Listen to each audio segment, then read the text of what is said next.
The officer quickly recognized the male as the suspect from the shooting, and within several seconds of the first contact, he had asked the suspect if he had been in New York City recently, and that really invoked a physical reaction from the suspect. He became visibly nervous, kind of shaking at that question, and he didn't really answer it directly. So that statement alone really said a lot, and the suspect didn't have to say a lot after that question to show that he was very nervous at that point.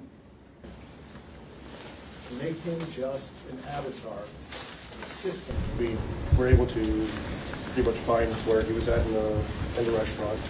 And as soon as he was wearing a blue medical mask. As soon as we pulled that down, or we asked him to pull it down, my partner and I recognized him immediately, just for what we saw in the media, with photos, videos.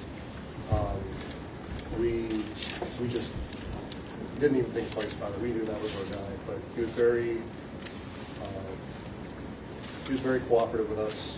Didn't really give us too many issues. It was just like I meant. He was a father. So there are a lot of things that need to be followed up yet in this investigation. Certainly, there were a number of items that were found on his person, in his backpack, that have been inventoried, and we've begun to do an analysis of some of those. There were written documents. There are electronic devices that are in the process of being downloaded. Search warrants are obtained. And so over the next hours and days, those efforts will continue, and we're going to take a closer look at all of the information that we can glean from that regarding his activities up until and during the time of the homicide, his flight from New York, and we know that he has been in Pennsylvania excuse me, for several days. And so part of that investigation will also focus on trying to retrace his steps. We've already identified businesses, for example, that he frequented in this area and activities that he engaged in. That led us to more evidence. In this case, you have the New York Police Department working together with the Altoona Police Department.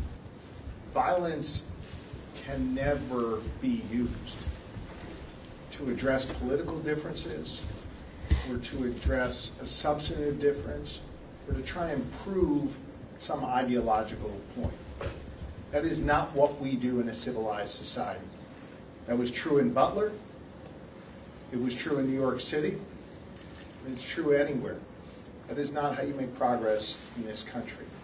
The person, the suspect here, who shot at that CEO and killed that CEO is a coward, not a hero.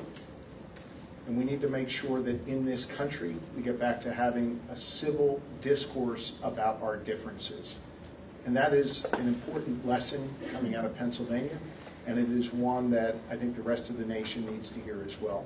As the conversation continues about this case, let's be mindful not to dehumanize